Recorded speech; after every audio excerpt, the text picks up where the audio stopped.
السلام علیکم، میرے چینل کہانی کی دنیا میں خوش آمدید۔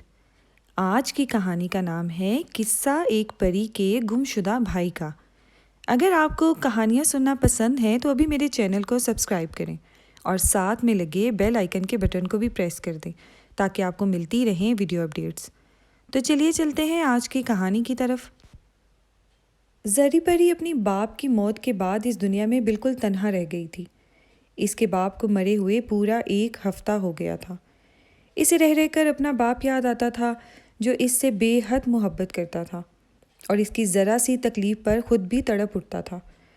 زری پری کے وہم و گمان میں بھی یہ بات نہیں تھی کہ ایک روز اتنی محبت کرنے والا باپ اسے چھوڑ کر چلا جائے گا۔ اس کا دل غم سے لبریز تھا اور آنکھوں میں بار بار آنسو ابھر رہے تھے۔ اس کی یہ حالت دیکھ کر اس کے گھر کی بوڑھی خادمہ بہت کڑ رہی تھی۔ اگر اس کے بس میں ہوتا تو وہ زری پری کی جھولی میں ڈھیر ساری خوشیاں لا کر ڈال دیتی، مگر وہ بھی مجبور تھی اور سوائے زری پری کو دلاسا دینے کے کچھ بھی نہیں کر سکتی تھی۔ زری پری کی حالت کافی خراب ہو گئی تھی۔ اس کا رنگ بالکل زرد پڑ گیا تھا اور وہ کافی کمزور سی نظر آنے لگی تھی۔ اس کی بھوک پیاس بالکل ختم ہو گئی تھی۔ وہ ہر وقت اپنے باپ کے خیال میں ڈوبی خاموش بیٹھی رہتی تھی۔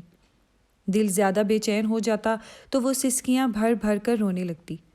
ایسے وقت میں اس کی بوڑھی خادمہ اس کو بڑے پیار سے کہتی کہ اس کے رونے دھونے سے اس کے باپ کی روح کو تکلیف پہنچے گی، لہٰذا اسے چاہیے کہ وہ صبر کرے۔ زری پری ہرگز نہیں چاہتی تھی کہ اس کی وجہ سے اس کے باپ کی روح بے چین ہو، اس لیے اب اس نے آنسو بہانا چھوڑ دیا تھا، مگر اس کا دل اب بھی بہت اداس رہتا تھا۔ ایک روز جب وہ اپنے کمرے میں اپنی مسہری پر یوں ہی آنکھیں موندے لیٹی تھی تو بوڑھی خادمہ اس کے پاس آئی۔ اس کے قدموں کی آواز سن کر زری پری نے آنکھیں کھول دیں۔ خادمہ کے ہاتھ میں ایک تہہ کیا ہوا کاغذ تھا۔ اس نے وہ کاغذ زری پری کی طرف بڑھاتے ہوئے کہا، زری بیٹی، تمہارے باپ نے مرنے سے پہلے مجھے یہ خط دیا تھا اور تاکید بھی کی تھی کہ میں اس خط کو ان کی موت کے 10 روز بعد تمہیں دے دوں۔ آج تمہارے باپ کو اس دنیا سے گئے ہوئے پورے 10 روز ہو گئے ہیں، لہٰذا اب میں تمہیں ان کا یہ آخری خط دے رہی ہوں۔ زری پری نے بے تابی سے وہ خط خادمہ کے ہاتھ سے جھپٹ لیا اور اسے کھولنے لگی۔ خادمہ چپ چاپ وہاں سے چلی گئی۔ زری پری سمجھ گئی تھی کہ اس کے باپ نے اس خط میں ضرور کوئی اہم بات لکھی ہوگی۔ خط کی تہہ کھولتے ہوئے اس کے ہاتھ دھیرے دھیرے کانپنے لگے تھے۔ پھر وہ جلدی جلدی پڑھنے لگی۔ اس کے باپ نے اس خط میں لکھا تھا، میری پیاری بیٹی، جس وقت تم میرا یہ خط پڑھ رہی ہوگی مجھے اس دنیا سے گئے ہوئے 10 دن ہو گئے ہوں گے۔ میری موت نے تمہیں بہت رنجیدہ اور اداس کر دیا ہوگا۔ اگر تم میری روح کو سکون پہنچانا چاہتی ہو تو خوش و خرم رہنے کی کوشش کرو۔ تم یہ ضرور سوچتی ہوگی کہ میرے مرنے کے بعد تم اس دنیا میں تنہا رہ گئی ہو، مگر میری بیٹی یہ بات درست نہیں ہے۔ ابھی اس دنیا میں تمہارا ایک بھائی بھی ہے۔ آج میں ایک راز سے پردہ اٹھا رہا ہوں۔ یہ راز گزشتہ 22 سال سے میرے سینے میں دفن تھا۔ میں نے 22 سال قبل انسانوں کی دنیا میں ایک لڑکی سے شادی کر لی تھی۔ میں اپنے ایک دوست سے ملنے کے لیے آدم زادوں کی دنیا میں گیا تھا اور میری ملاقات وہیں اس لڑکی سے ہوئی تھی۔ ایک آدم زاد لڑکی سے شادی کرنا پرستان میں اچھا نہیں سمجھا جاتا تھا، اسی لیے میں نے یہ بات کسی کو نہیں بتائی تھی۔ اس لڑکی سے شادی کے بعد میں اکثر اس دنیا میں جاتا رہتا تھا۔ پھر شادی کے 1 سال بعد خدا نے ہمیں ایک چاند سا بچہ عطا فرمایا۔ میں نے اس بچے کا نام انور رکھا تھا، مگر وقت ہمیشہ ایک جیسا نہیں رہتا۔ جس جگہ میری بیوی رخسانہ اور بچہ رہتے تھے وہاں پر ایک شدید قسم کا زلزلہ آیا اور وہاں کی تمام آبادی اس خوفناک زلزلے کی بھیڑ چڑھ گئی تھی، مگر پھر بھی کچھ لوگ ایسے تھے جو زندہ بچ گئے اور انہیں بادشاہ کے سپاہی اپنے ساتھ لے گئے تھے تاکہ ان کی دیکھ بھال اور علاج وغیرہ کیا جائے، کیونکہ وہ بیچارے زخمی ہو گئے تھے۔ اس دوران میں پرستان میں تھا، مگر مجھے جیسے ہی اس زلزلے کی خبر ملی میں بھاگا بھاگا وہاں گیا، مگر وہاں پہنچتے ہی مجھ پر جیسے بجلی سی گر پڑی۔ جس مکان میں میری بیوی رخسانہ مقیم تھی وہ زمین بوس ہو چکا تھا۔ ایک دیوار کے نیچے میری بیوی کی لاش پڑی تھی، مگر میرے بیٹے انور کا کہیں پتہ نہیں تھا۔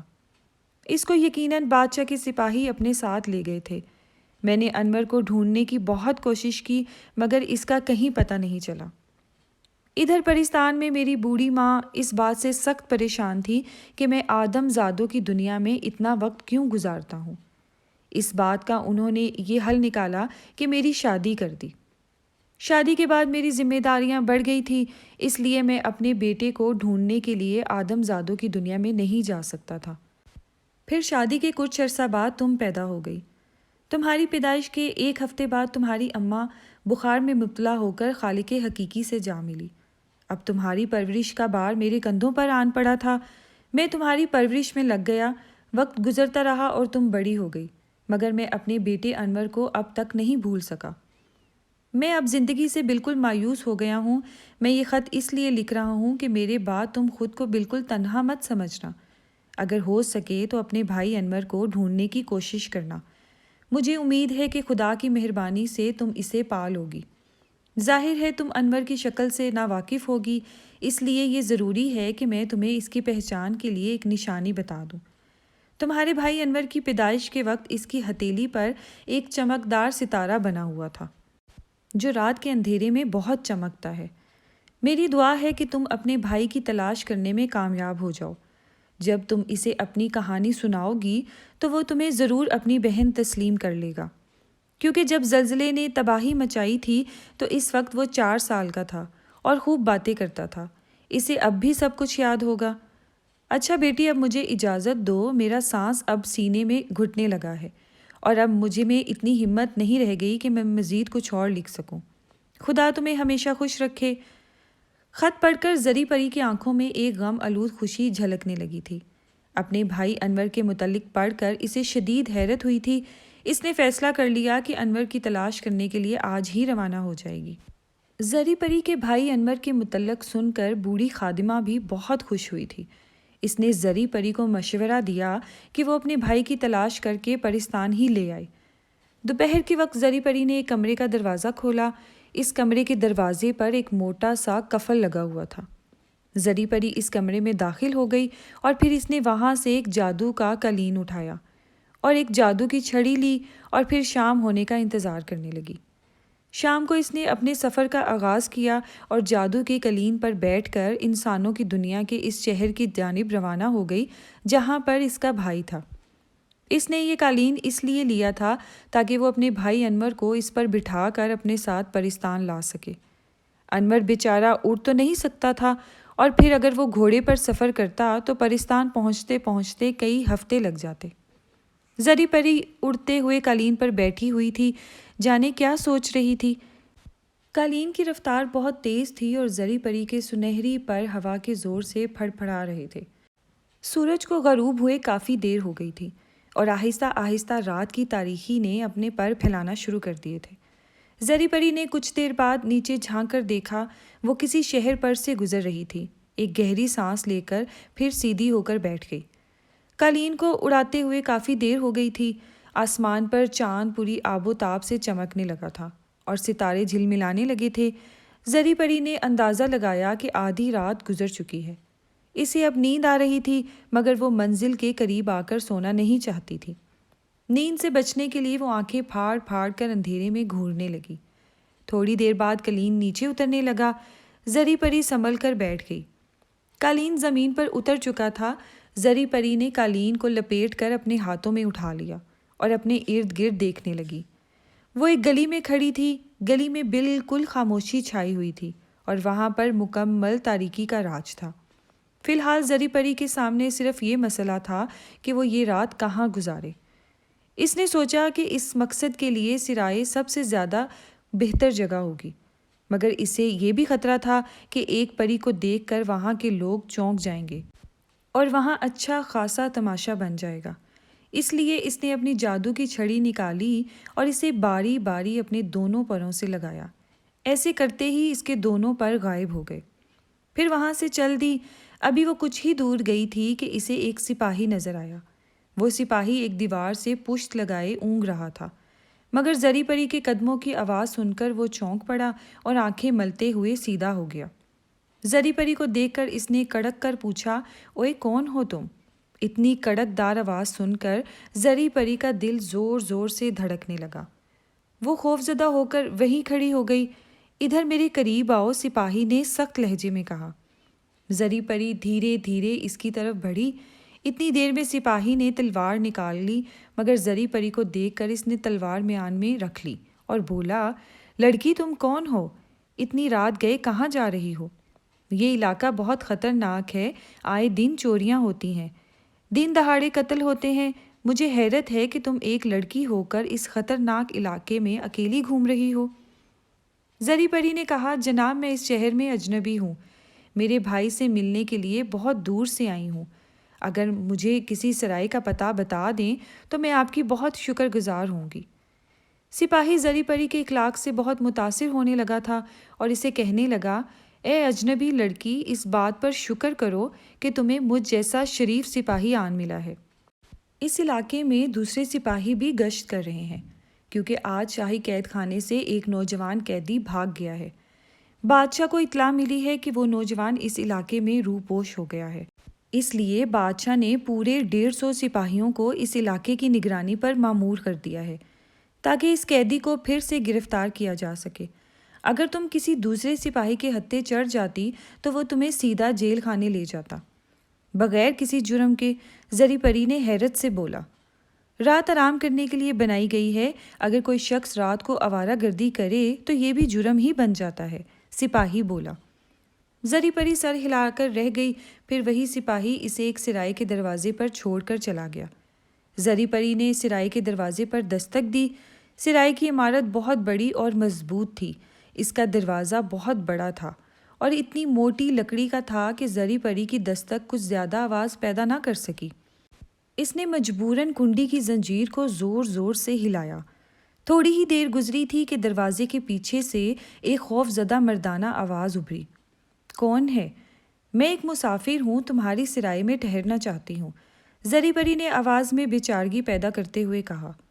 دروازہ نہیں کھلے گا، میں سمجھ گیا ہوں کہ تم شاہی قید خانے سے بھاگے ہوئے قیدی ہو اور آواز بدل کر بول رہے ہو، مگر میں اتنا بے وقوف نہیں ہوں کہ تمہاری چال میں آ جاؤں۔ سیدھی طرح چلے جاؤ، ورنہ میں شور مچا کر سپاہیوں کو بلا لوں گا، دوسری طرف سے دھمکی امیز لہجے میں کہا گیا۔ زری پری بہت جھنجھلا اٹھی، مگر وہ سمجھ گئی تھی کہ سرائے کا مالک کسی بھی قیمت پر دروازہ نہیں کھولے گا، اس لیے وہ واپس مڑ گئی۔ وہ اس قیدی کو برا بلا کہہ رہی تھی جس نے قید خانے سے فرار ہو کر اس کے لیے دشواریاں پیدا کر دی تھیں۔ نیند کی زیادتی کے سبب اس کی آنکھوں میں مرچیں سی لگ رہی تھیں اور اس کی یہ شدید خواہش تھی کہ وہ کسی جگہ آرام سے سو جائے۔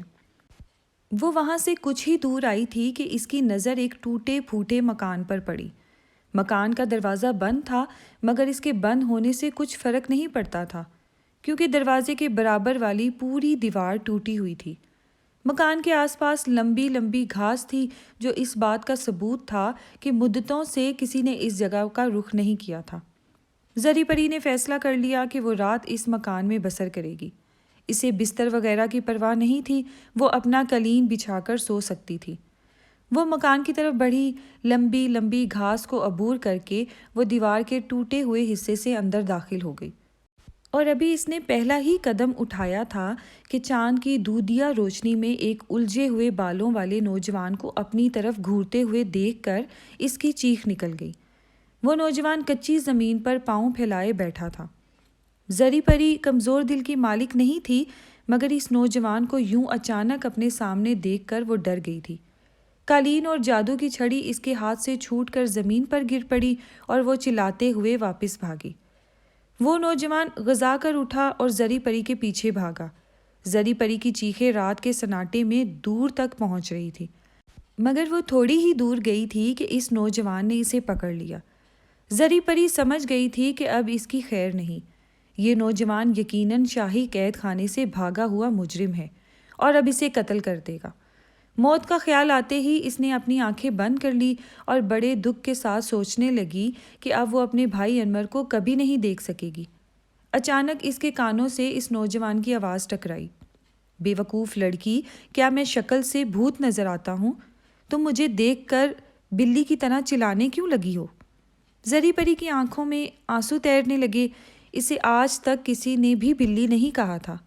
اسے روتا دیکھ کر اس نوجوان نے اس کا ہاتھ چھوڑ دیا اور پھر اسے کچھ کہنے کے لیے منہ کھولا ہی تھا کہ اسے اپنے پیچھے کسی کی موجودگی کا احساس ہوا۔ وہ چونک کر گھوما اور پھر حیرت سے اچھل پڑا۔ گھوڑے پر ایک خوبصورت نوجوان بیٹھا ہوا تھا۔ شکل و صورت سے وہ شہزادہ معلوم دیتا تھا۔ وہ اپنے گھوڑے سے نیچے اتر آیا اور ان دونوں کے قریب آ کر بولا، اصغر میں تمہیں تلاش کرتے کرتے تھک گیا تھا۔ مایوس ہو کر میں محل کا رخ کرنے ہی والا تھا کہ میری سماعت سے اس لڑکی کی آوازیں ٹکرائی۔ میں ان چیخوں کا سبب معلوم کرنے ادھر چلا آیا اور اب خدا کا شکر ہے کہ تم مجھے مل ہی گئے۔ وہ نوجوان جس کا نام اصغر تھا بڑی اداسی سے بولا، شہزادے اکبر، میں بے گناہ ہوں۔ میں نے ہرگز تمہاری امی کو زہر نہیں دیا تھا۔ یہ سب سازش اس مکار وزیر کی ہے، مگر تمہارے ابا نے میری ایک نہیں سنی اور مجھے قید خانے میں ڈال کر میری موت کا حکم دے دیا۔ یقین کرو میں جیل سے اس لیے نہیں بھاگا کہ مجھے زندگی عزیز ہے یا میں موت سے ڈرتا ہوں۔ میں تو صرف اپنی بے گناہی ثابت کرنا چاہتا ہوں۔ بادشاہ سلامت نے مجھے اپنے بیٹوں کی طرح پالا ہے۔ انہوں نے مجھے اس وقت سہارا دیا تھا جب میں صرف 4 سال کا تھا اور میری امی ایک خوفناک زلزلے کی نظر ہو گئی تھی۔ میں بادشاہ سلامت کو اپنا باپ اور ملکہ صاحبہ کو اپنی ماں سمجھتا تھا۔ تم ہی بتلاؤ بھلا کوئی اپنی ماں کو کیسے قتل کر سکتا ہے؟ عسکر کی باتیں سن کر زری پری کے ذہن میں آندھیاں سی چلنے لگی۔ اس نے اصغر کو آنکھیں پھاڑ پھاڑ کر دیکھا اور پھر سوچنے لگی، کیا یہی اس کا بھائی ہے؟ شہزادہ اکبر نے افسردہ ہو کر کہا، اصغر مجھے تمہاری بے گناہی پر پورا یقین ہے، مگر وہ وزیر بہت چلاک اور عیار ہے۔ ہم دونوں مل کر اس کی عیاری کا پردہ چاک کریں گے، پھر ابا جان کو یقیناً پتہ چل جائے گا کہ مجرم تم نہیں وہ وزیر ہے۔ ہوا دراصل یہ تھا کہ شہزادے اکبر نے بے خیالی میں اپنا گھوڑا باہر ہی باندھ دیا تھا۔ شہر کا کوتوال بھی دوسرے سپاہیوں کی طرح بادشاہ کے حکم پر اصغر کو گرفتار کرنے کے لیے شکاری کتے کی طرح اس کی بو سونگھتا پھر رہا تھا۔ اس نے جو ایک ویران اور سنسان جگہ پر ایک کھنڈر نما مکان کے قریب ایک گھوڑا بندھا دیکھا تو اس کا ماتھا ٹنکا۔ وہ گھوڑے سے اتر کر خاموشی سے اس مکان کی طرف بڑھا۔ اندر اصغر، زری پری اور شہزادے کو اپنی آپ بیتی سنانے میں مصروف تھا۔ اصغر کو دیکھ کر کوتوال کی بانچھیں کھل گئی۔ وہ بھاگا بھاگا گیا اور بہت سارے سپاہیوں کو لے آیا، اور اب اس نے اصغر کو دھمکی دی تھی کہ وہ خود کو گرفتاری کے لیے پیش کر دے، ورنہ اس کی تکہ بوٹی کر دی جائے گی۔ شہزادہ اکبر اور اصغر دونوں ہی کوتوال کی اس اچانک آمد پر حیرت امیز پریشانی میں مبتلا ہو گئے، مگر زری پری کے ہونٹوں پر مسکراہٹ تھی۔ شہر کے کوتوال نے 2 سپاہیوں کی طرف ایک رسی پھینکی اور بڑی نخوفت سے بولا، ملکہ عالیہ کے قتل کی مشقیں کس دو۔ یہ سمجھتا تھا کہ قید خانے سے بھاگ کر بچ جائے گا، مگر مجھ جیسے کوتوال کی گرفت سے بچ کر نکل کر جانا کوئی ہنسی کا کھیل نہیں ہے۔ دونوں سپاہیوں نے رسی تھامی اور عسکر کی طرف بڑھنے لگے۔ عسکر بے بسی سے شہزادہ اکبر کو دیکھ رہا تھا، جو خود بھی بہت رنجیدہ نظر آنے لگا تھا۔ وہ دونوں سپاہی اب ان کے قریب پہنچے ہی تھے کہ زری پری نے جادو کے قالین کو چپکے سے بلند ہونے کا حکم دیا۔ وہ تینوں قالین پر بیٹھے تھے۔ قالین فضا میں بلند ہوا اور خاصی بلندی پر جا کر ٹھہر گیا۔ تمام سپاہی ہکا بکا رہ گئے۔ وہ دونوں سپاہی جو عسکر کو باندھنے کے لیے آئے تھے اس منظر سے اتنا متاثر ہوئے کہ انہوں نے پہلے تو چیخ ماری، پھر اچھل کر پیچھے ہٹے اور دھڑم سے زمین پر گر کر بے ہوش ہو گئے۔ اصغر اور شہزادہ اکبر بھی کچھ کم حیران نہیں تھے، مگر وہ جان گئے تھے کہ یہ زری پری کا جادوئی قالین ہے۔ اصغر نے ایک اطمینان بھری سانس لیتے ہوئے کہا، سپاہیوں کی آمد اس قدر اچانک تھی کہ میں سوائے دم بخود ہو جانے کے کچھ بھی نہ کر سکا۔ زری بہن، اگر تم مدد نہ کرتی تو میں بری طرح پھنس جاتا۔ زری پری بھائی کی تعریف کرنے پر شرما گئی اور اس کے لبوں پر مسکراہٹ دوڑ گئی۔ شہزادہ اکبر نے نیچے جھانکتے ہوئے کہا، بیچارے سپاہی کس قدر بے بسی اور حسرت سے ہمیں دیکھ رہے ہیں۔ اصغر اور زری پری بھی نیچے دیکھنے لگے۔ کوتوال نے انہیں اپنی طرف متوجہ دیکھا تو چیخ کر بولا، میں سمجھ گیا ہوں کہ یہ پری تمہاری مدد کو آئی ہے۔ اگر تم مجھے اس جادوئی قالین پر بٹھا کر آسمان کی سیر کرا دو تو میں تمہیں کچھ نہیں کہوں گا اور زندگی بھر تمہارا احسان مند رہوں گا۔ اصغر نے بھی چلا کر جواب دیا، ہم تمہارے جھانسے میں نہیں آئیں گے۔ بے وقوف آدمی، زمین پر رہ کر آسمان کی سیر کے خواب دیکھتے ہو؟ گر پڑے تو ہڈی پسلی ایک ہو جائے گی۔ اس کی بات پر شہزادہ اکبر اور زری پری دونوں ہنس پڑے۔ پھر زری پری نے کہا، اصغر بھائی، میں چاہتی ہوں کہ ملکہ عالیہ کے قتل کا الزام آپ کے سر سے جلد ہی اتر جائے۔ میں نے آپ کو قسمت کی مہربانی سے پا تو لیا ہے، مگر یہ کیسی مشکل ہے کہ ہم دونوں اطمینان سے گفتگو بھی نہیں کر سکتے۔ ساری زندگی تو ہم اس قالین پر ٹنگے نہیں رہ سکتے۔ بہتر یہ ہوگا کہ ہم بادشاہ سلامت سے ملیں اور انہیں تمام کہانی سے آگاہ کریں۔ پھر وہی مرغے کی ایک ٹانگ۔ اصغر برا سا منہ بنا کر بولا، ارے بادشاہ سلامت کبھی بھی میری یا تمہاری بات پر یقین نہیں کریں گے۔ یہ آپ مجھ پر چھوڑ دیں، بادشاہ سلامت کو یقین دلانا میرا کام ہے۔ زری پری نے مسکراتے ہوئے کہا۔ کچھ دیر بعد اس نے منہ نیچے کر کے کوتوال سے کہا، میاں کوتوال، میں اصغر کی بہن زری پری ہوں۔ میں جانتی ہوں کہ اصغر بھائی ملکہ عالیہ کے قاتل نہیں ہیں۔ یہ بات اس کی بہن نہیں کہے گی تو اور کون کہے گا؟ کوتوال نے دانت پیس کر کہا، تم نے میرے کام میں مداخلت کر کے اپنی موت کو دعوت دی ہے۔ اگر میں نے تمہیں عبرتناک سزا نہ دی تو میرا نام بدل دینا۔ زری پری اس کی بات سن کر اڑ کر زمین پر آ گئی اور کوتوال سے بولی، اگر تم میں ہمت ہے تو مجھے ہاتھ لگا کر دکھاؤ، مان جاؤں گی تمہیں۔ یہ کہہ کر اس نے اپنے ہاتھ میں موجود جادو کی چھڑی کو ان لوگوں کی طرف کر کے ہلایا۔ اس چھڑی میں سے روشنی سی نکلی اور کوتوال سمیت تمام سپاہی کمر تک پتھر کے ہو گئے۔ کوتوال کے چہرے پر ہوائیاں اڑنے لگیں، اس کی ساری اکڑ نکل چکی تھی۔ وہ رونی صورت بنا کر بولا، ہم تو پہلے ہی مٹی کے بنے ہوئے ہیں، اب تم نے ہمیں پتھر کا بنا دیا، آخر تم چاہتی کیا ہو؟ میں چاہتی ہوں کہ بادشاہ سلامت سمیت تمام لوگوں کی یہ غلط فہمی ختم ہو جائے کہ میرے بھائی نے ملکہ کو زہر دیا ہے۔ زری پری بولی، کیا تم یہ غلط فہمی ہمیں پتھر کا بنا کر دور کرنا چاہتی ہو؟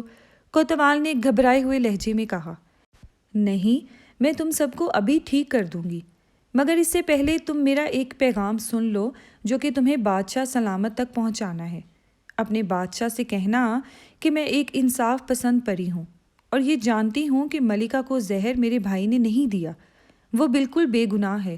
اصلی قاتل وزیر ہے اور سزا اسی کو ملنی چاہیے جس نے زہر دیا ہے، مگر اس کا ٹھوس ثبوت بھی تو ہونا چاہیے، کوتوال نے اصرار کرتے ہوئے کہا۔ ثبوت بھی میں دوں گی، مگر پہلے تم اپنے سپاہیوں کو یہاں سے لے کر چلتا کر دو۔ یہ کہہ کر زری پری نے دوبارہ اپنی جادو کی چھڑی کو حرکت دی۔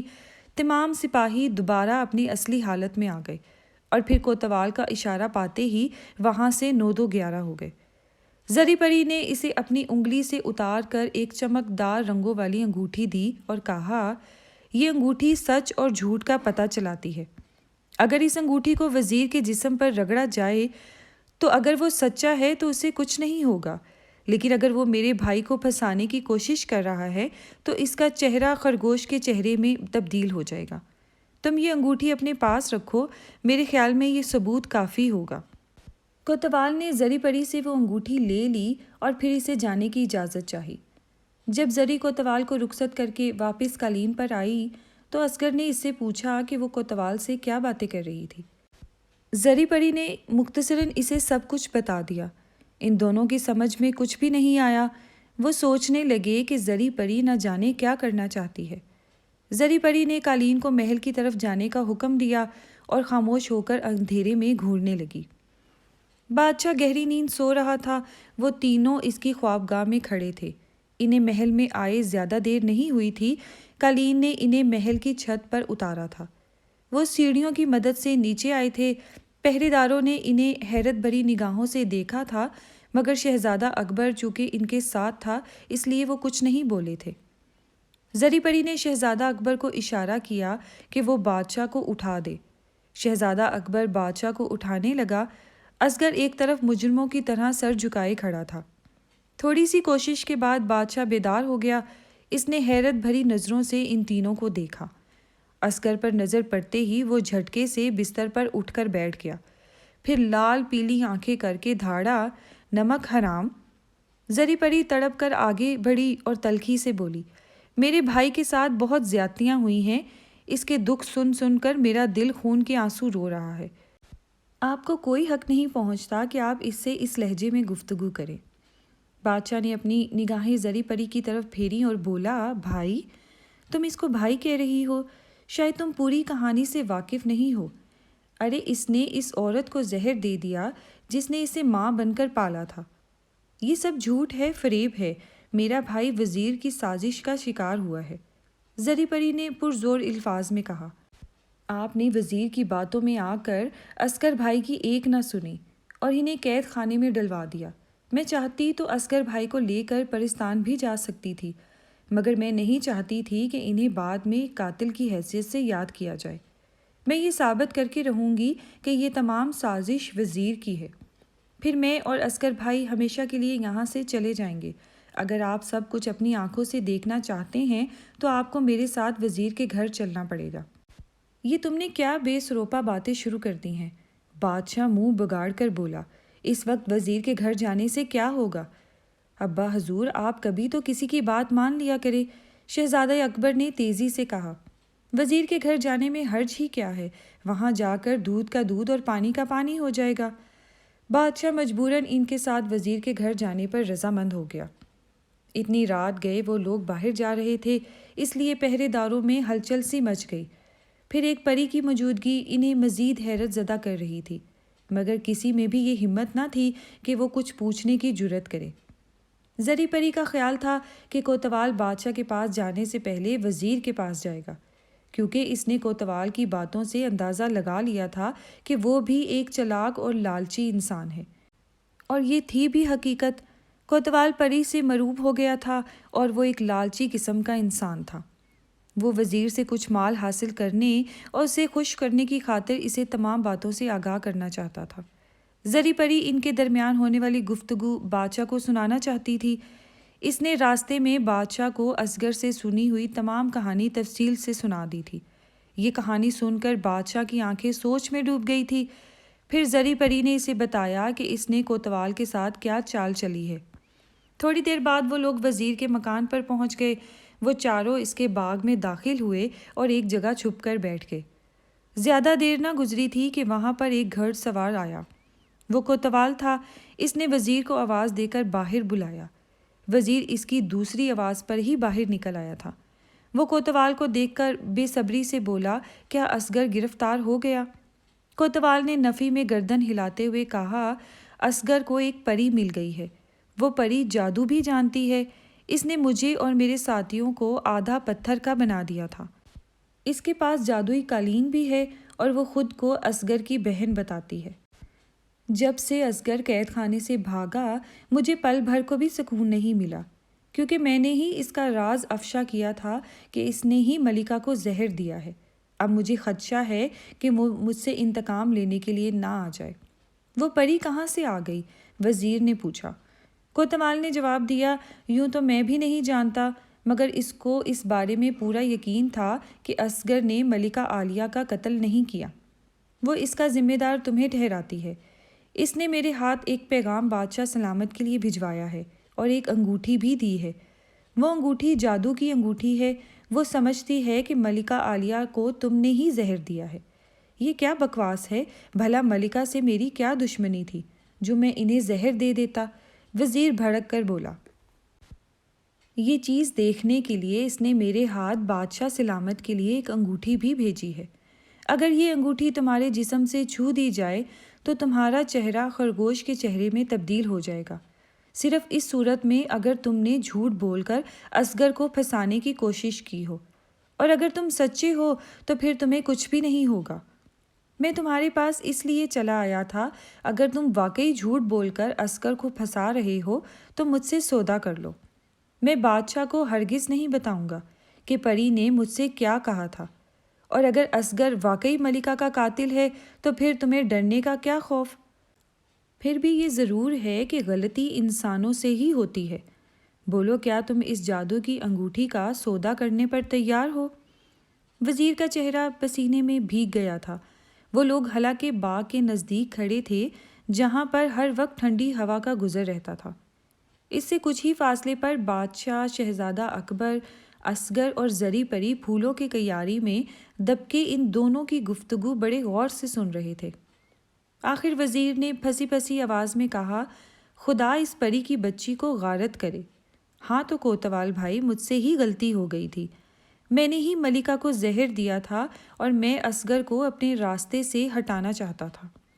اسی لیے میں نے اس قتل کا الزام اصغر کے سر منڈ دیا تھا۔ خدا کے لیے بادشاہ کو پری کی انگوٹھی کے بارے میں کچھ نہیں بتانا۔ میں تمہیں اس کے لیے بڑی سے بڑی قیمت دینے پر تیار ہوں۔ اس کی بات ابھی ختم ہوئی ہی تھی کہ بادشاہ پودوں کی آڑ سے نکل کر گرجا، نمک حرام وزیر، اب ہمیں تیری حقیقت معلوم ہو گئی ہے۔ تو ہی ہماری ملکہ کا قاتل ہے، اب ہم تمہیں زندہ نہیں چھوڑیں گے۔ یہ کہہ کر بادشاہ نے تلوار نکالی اور وزیر کی گردن اڑا دی۔ کوتوال اس قدر خوف زدہ ہو کر گھوڑے پر سوار ہو کر بھاگ گیا۔ شہزادہ اکبر، اصغر اور زری پری پودوں سے نکل آئے تھے۔ زری پری نے کہا، خدا کا لاکھ لاکھ شکر ہے کہ اصغر بھائی کے سر سے قتل کا الزام اتر گیا۔ بادشاہ نے اصغر کو سینے سے لگاتے ہوئے کہا، اصغر بیٹا، ہم تم سے بہت شرمندہ ہیں، امید ہے کہ تم ہمیں معاف کر دو گے۔ اصغر کی آنکھوں میں آنسو تیرنے لگے۔ پھر وہ لوگ محل واپس چلے گئے۔ اگلے دن تمام رعایا کو پتہ چل گیا تھا کہ ملکہ کا قاتل کون تھا۔ زری پری کی ذہانت کے چرچے گھر گھر ہو رہے تھے، جس نے اپنے بھائی کو ایک جھوٹے الزام سے بچا لیا تھا۔ بادشاہ بھی زری پری کی عقل مندی سے بہت خوش تھا۔ چند روز وہاں رہنے کے بعد زری پری اپنے بھائی اصغر کو لے کر پرستان چلی گئی۔ وہاں پر اصغر نے نارنگیوں اور سیبوں کا ایک باغ خرید لیا اور پھلوں کی تجارت کرنے لگا۔ ایک روز وہ اپنے باغ میں چہل قدمی کر رہا تھا کہ زری پری نے اسے اطلاع دی کہ بادشاہ اس سے ملنے آیا ہے۔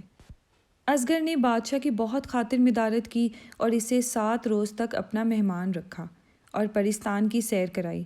بادشاہ دراصل زری پری کا رشتہ اپنے بیٹے شہزادہ اکبر کے لیے مانگنے آیا تھا۔ اصغر نے بھی رضامندی ظاہر کر دی اور یوں چند روز کے بعد زری پری اور شہزادہ اکبر کی شادی ہو گئی۔